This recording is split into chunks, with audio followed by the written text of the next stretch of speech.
It's Wednesday, February 7th, 2024, and this is KBIA's Views of the News. Our weekly roundtable on media behaviors comes to you from the studio at the Reynolds Journalism Institute.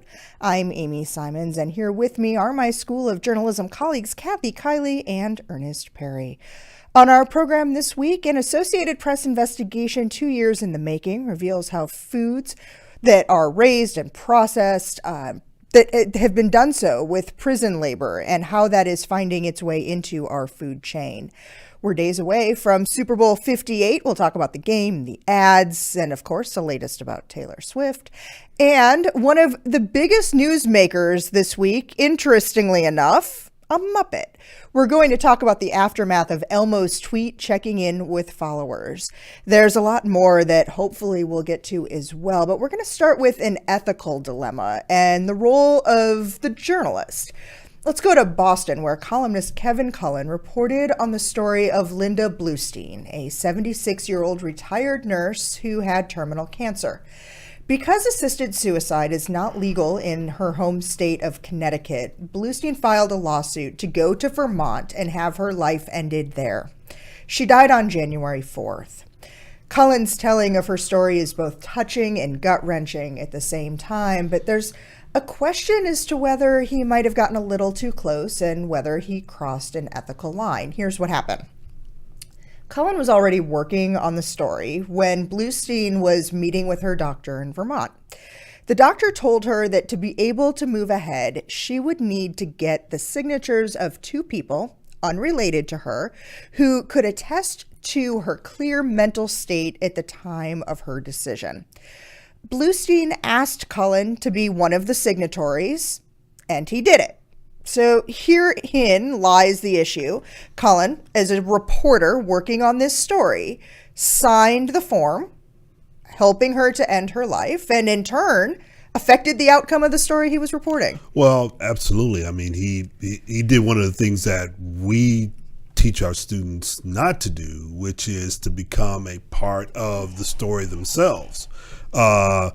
It does happen, but generally it happens unavoidably. This was one where he clearly said, "No, that's not my role. I can't be a chronicler of this and also be a participant at the same time." And so that was just a clear line that he basically crossed over. Yeah, at the same time, I think the Boston Globe did the right thing in not spiking the story. I think as they said, this had been a long time in the making. It was a story of a woman that needed to be told. She's certainly not an expert on journalism ethics. And there were some great photographs with the story. And so I think they made the decision. First of all, he ultimately told his boss, which was a good thing. And then the editors were quite transparent. They had an editor's note when they ran the story. So, I totally agree with Earnest. It would have been better had he politely declined to sign the letter and said, that's not my role here. Right. And explained that to the subject of the story. It's really hard because we are human beings as reporters. And I think there are times when, as you say, Ernest, it's that role is thrust upon us and you have to make a decision. But here he could have said no. And so I think he did the wrong thing there, but then the Boston Globe did the right thing in how they handled it when they ran the story. Right. So I want to push back just a little bit, because what I'm hearing you say is, and I hear the part about it being a really good story and a woman's story that needed to be told, that she didn't understand journalism ethics. Okay, well, he very easily could have had that conversation, and why he is not the person to be the signer on that. But I also heard you say they had a lot of really good stuff with really good photos, and they shouldn't have spiked the story because of what they had. When would you have walked away from that story then? What would have been your line? Well, I think I think there are things that the reporter would have done. If it looked like the reporter had done something to create a story that wasn't there, then you spike the story. The story was there. It was a legitimate story.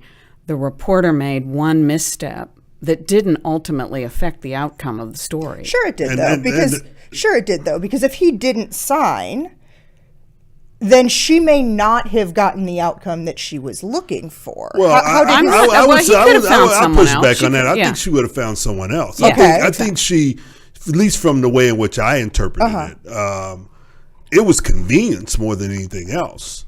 And maybe the fact that he had been chronicling her journey through this, she may have felt as if, he was close enough to her to ask him to be able to do that.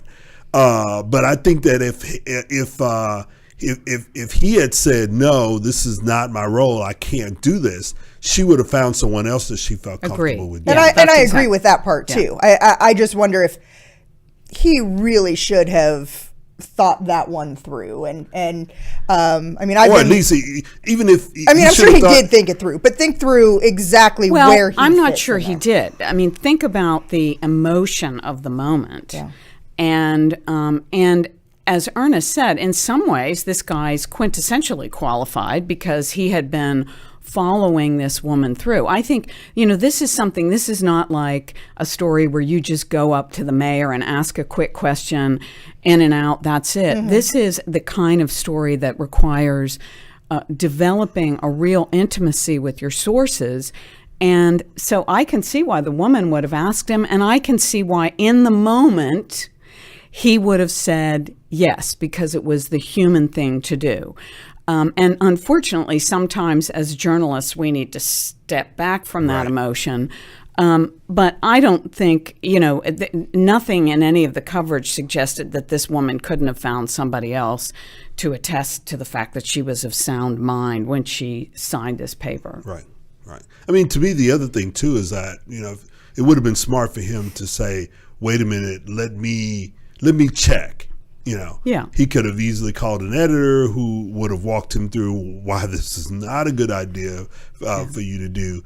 I also would say that, I as you said, Kathy, I commend the Boston Globe for being transparent about what the reporter had done and explaining why that was not appropriate and not basically just spiking the story and saying, well, this is such a breach that we can't even tell the story because that story is still very much valid.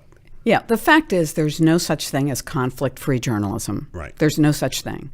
There's always going to be a publisher with an interest or an advertiser or a funder. Or a source. And so exactly. So the question is, what do you do with that conflict? How do you handle it in the moment? And he handled it in a questionable way. But how transparent are you about it? And I think the Boston Globe showed a lot of they were very ethical about how they handled this story. Okay. So it has been a long time since we've had a chance to talk about individual stories that have been published throughout the week. And this week we got two. So let's talk about another one. It's an investigation 2 years in the making that the Associated Press released this weekend about how prison labor is being used to grow, harvest, and process the food we eat. We followed as cattle raised at the Louisiana State Penitentiary were transported to a meat processor in Texas. From there, the beef ended up in the supply chains of McDonald's, Burger King, and major grocery stores. I felt like I had become a slave, a product of the convict system, because everything that I was doing was profiting the prison. As I was reading this piece, watching the videos that went along with it, and fully grasping the level of exploitation of those incarcerated workers, I kind of kept hearing you, Earnest, saying to me, what about this surprises you? Of course this has been going on. No, absolutely. This is a continuation of the peonage system that started right after Reconstruction, or actually toward the latter ends of Reconstruction in the late 1800s. And if you grew up in the South, as I did, you knew about these prisons. Angola, Sugarland, which is outside of Houston, my hometown. And there was always this sort of convict labor that was going on. Either the labor was benefiting the prison, or prisoners were being leased out to various companies. It's always been happening. So this is, I mean, I commend the AP for the story, because now it sort of makes connections to many of the companies and corporations that we all know. But this system has always been there. Yeah, what's one of the shocking things about the story, at least the Prince story, starts out in Angola, the prison in Louisiana, which is on the site of a former plantation, and it was a long-standing peonage system prison. I mean, it's always been there. Yeah, but the history of Angola. Yeah, but I think what AP did, and I just want to stop and say props to Ron Nixon, who has been just tearing it up since he became the chief investigative editor of the Associated Press. Just they're doing incredible work, and to put 2 years into this investigation that looks at people who are really among the most powerless and vulnerable people in our society. That's what great journalism is. But what it does, you know, as you said, Earnest, it's a secret that was hidden in plain sight, but it really details the conditions in which these people are working. There are people, and the story acknowledges that, who think that having people who are incarcerated work is a good thing, and that it helps them be productive. But there's no regulation. There's no labor regulations of these conditions. And, the accounts of the people who work there are really horrific. So I think for us as people who are buying groceries to be thinking about who might have produced that food, it's shocking that there's no regulation. I mean, there are laws, policies, and processes that are in place to do the regulation you're talking about, but that doesn't stop bad actors, and that's pretty much what's going on here. No one's actually there enforcing this. Because there may be laws, policies, and regulations in place, but if there's no budget to hire the regulators, the bad actors have their way. Right, and so everyone goes back and say, "But we have policies in place." Well, okay, but you're not following the policy is useless if there's not someone to enforce even it. The companies who are taking in the product say that they have policies and processes not to do this. Well, if you're not checking, then there you go. And so again, when you look at this, I think that's the thing that infuriates me most about this, is that this is happening in plain sight and people are okay with this. And a lot of it goes back to the fact that who are the incarcerated people to begin with? Most of them are people of color. Most of them are poor. Even whites who are in that system, and there are a lot of them. They come from poor situations, and you're talking about people who are incarcerated for petty theft, for minor drug use, a lot of nonviolent crime as well. Yeah, they don't have a political action committee. Absolutely. I mean, you don't have white collar criminals who are out in the field. Martha Stewart. That's not happening. Exactly. And that, to me, is I think is something that goes all the way back to history. Well, and we've seen journalism like this, specifically in the areas of fast fashion, about, I don't know, I think back of like child labor. I mean, right, Nike, Reebok, about forced slavery and people's habits changing. This to me felt that much more striking because we don't need fancy gym shoes or sneakers, but we all do need to eat. And we're all noticing the higher costs of food in grocery stores. And this is how costs are kept down, is this exploitation of the labor. Or at least they say that's how costs is kept down. Someone is profiting off of this. Yeah. Okay. And part of it to me is, okay, if you're cutting your cost by using prison labor, then where's that excess profit going? Well, the next step is to look at the C-suite salaries of all those corporations that are benefiting from incarcerated labor. Right. Okay. Let's lighten things up a bit and talk about the Super Bowl. because that's how Earnest just gave But me people the are two trying to thumbs make up. that serious. Right, they are, though. They're trying to politicize a They football are. game. They are, and let's actually Shocking. right, and right, true. Football has been politicized for decades, but let's start there and the politics of football, because that word wasn't about to come out. So let's start with the Taylor conspiracies, which are still out there. The Taylor Swift conspiracy theories being pushed by the right, and this just being more and more and more about. I'm still Not trying football. to. I'm still trying to figure out what exactly she did that actually started all this. I mean, other than She the started fact that dating a guy. other than the fact that she started dating Travis Kelce, Yeah. and she was on the field after the AFC Championship game, and what did she actually do that led those on the right to begin to use her as some sort of foil in? She's a symbol of women's empowerment. Okay, there's a lot of those symbols out Yeah, there. well, Why? I know. I don't know. Yeah. Haters gotta hate. Haters got. There you go. I guess that was a nice touch Oh, there. One of the other Taylor Swift headlines going around this week: she is joining Elon Musk and going after the college student who is putting out the information, publicly available information, about the whereabouts of her private jet.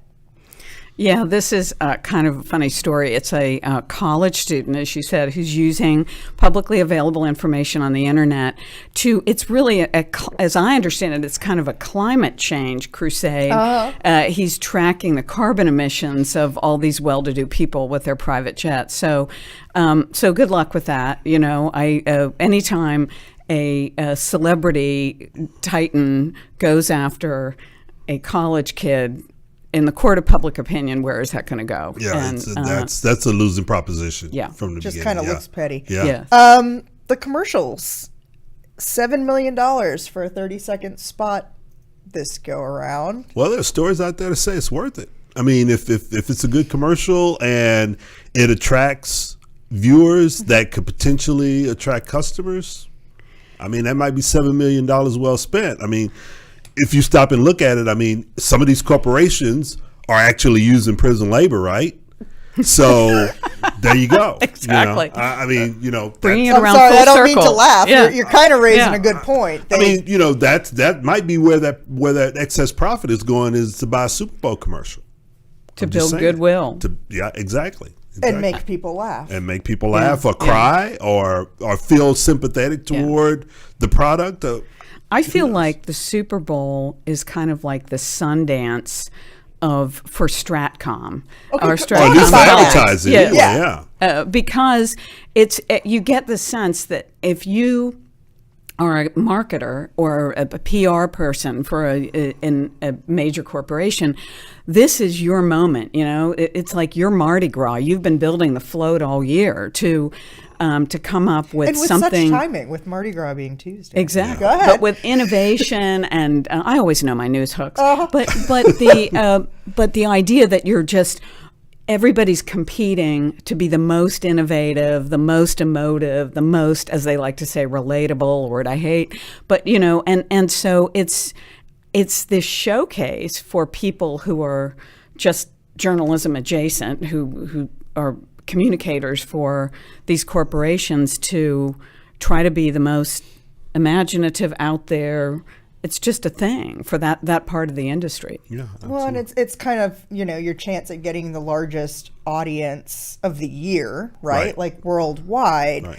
And I will be the first to say, and apparently I've said it a whole bunch of times because it showed up in my Facebook memories this morning, I mean, that every year I say the only reason I'm watching the Super Bowl, like I don't care about the game, I don't care about the commercials, I'm waiting to make sure I don't miss some huge cultural moment, like the power going out or A wardrobe wardrobe malfunction. Wardrobe And like malfunction, I yeah. seem to post that on Facebook every year, but it becomes this like opportunity for collective memory and being afraid of missing out. Because it's one of the few instances of appointment TV that's Yeah. still left. That's exactly where right. everybody's watching At the once. same thing.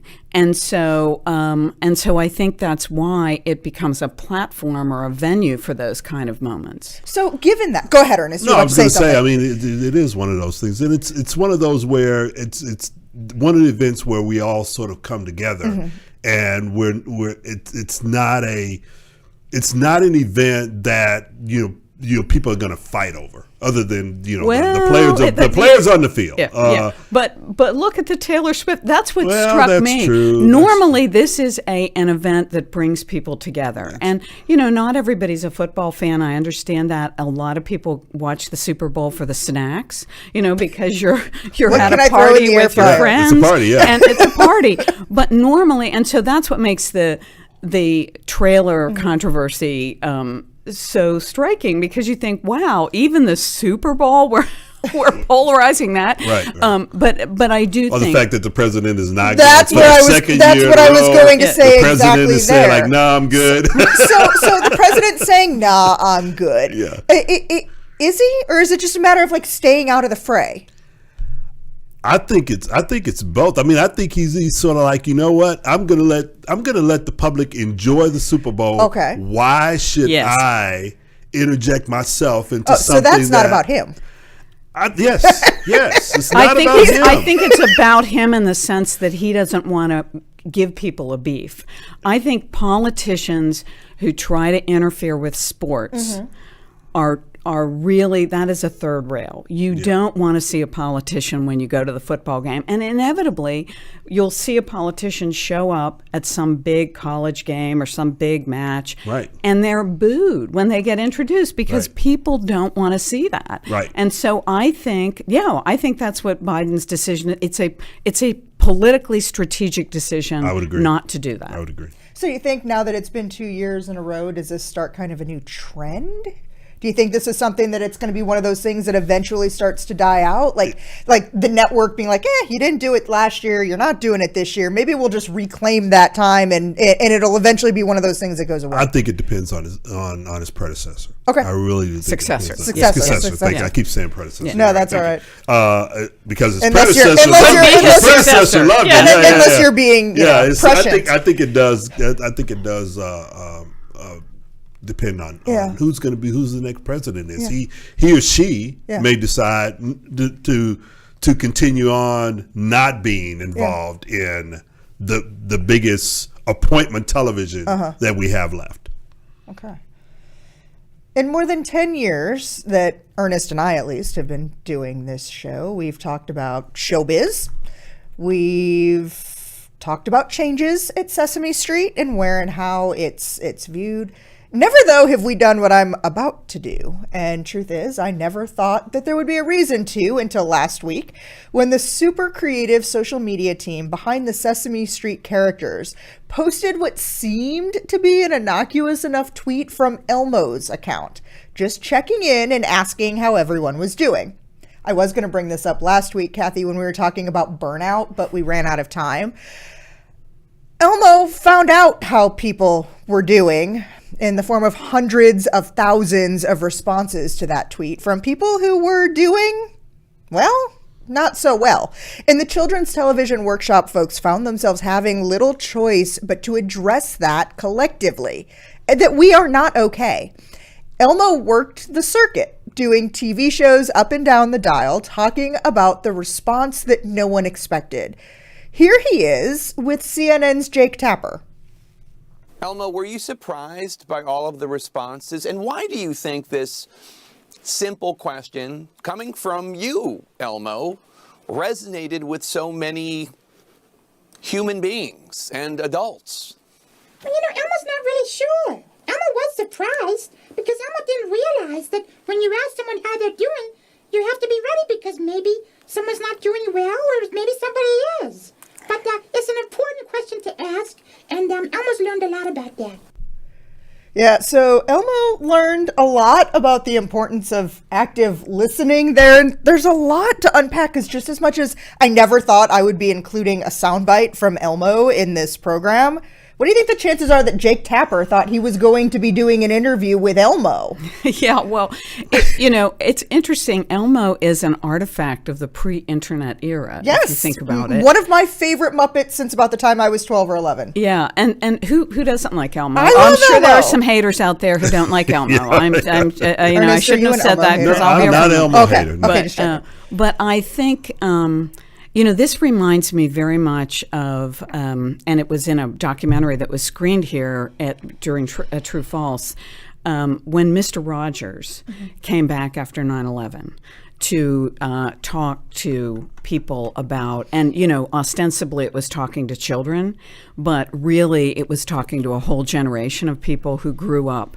with Mr. Rogers. And I think it was one of the most affecting moments, certainly of that movie, but also of Mr. Rogers's career, that sometimes there are cultural touchstones, I think, that that people really are drawn to. And I think for a lot of people who grew up with Elmo as a figure in their childhood, having that character ask you how you're doing probably touched something really deep inside that we normally don't touch.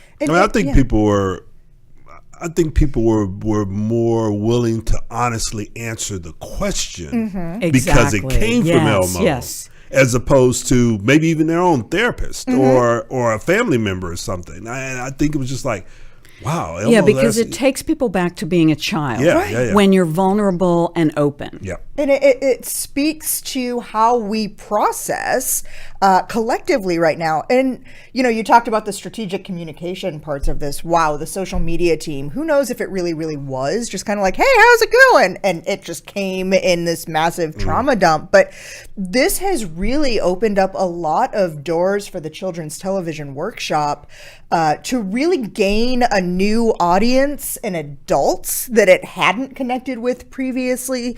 They are some of the most brilliantly run social media accounts. I've been following them and sharing them for months, but now it's also a new avenue for donors too. Right. No, absolutely. I mean, these are people who, again, it's that honesty that comes out that's not connected to any particular group or any political ideology or anything like that. He just asked a simple question, but it's not just the question itself. It's where did the question come from? And there was probably this conversation among those at the Children's Television Workshop basically saying, hey, we always ask each other these questions. What about our characters asking a question? Well, and I love when Elmo said to Jake Tapper, Elmo learned a whole lot about, sometimes you're asking somebody a really simple question, and then you realize you got to be ready for the answer. Yeah, absolutely. Yeah, and when you ask about would Jake have been surprised? Jake's of the generation that grew up with Elmo, and has kids who grew up with Elmo. People wanted to hear from Elmo. They didn't want to hear from the voice behind Elmo, the person. They wanted to hear from Elmo because that's who they were talking to on social media. Right. No, absolutely. Okay. Before we go, I want to take a second to highlight a new member of the KBIA program family, the Daily Blend. Oh, yeah, yeah. Hey, yeah. All right. On Monday, Adonica Coleman officially joined the KBIA family, bringing her program at the time when you may have been used to hearing Radio Friends with Paul Pepper.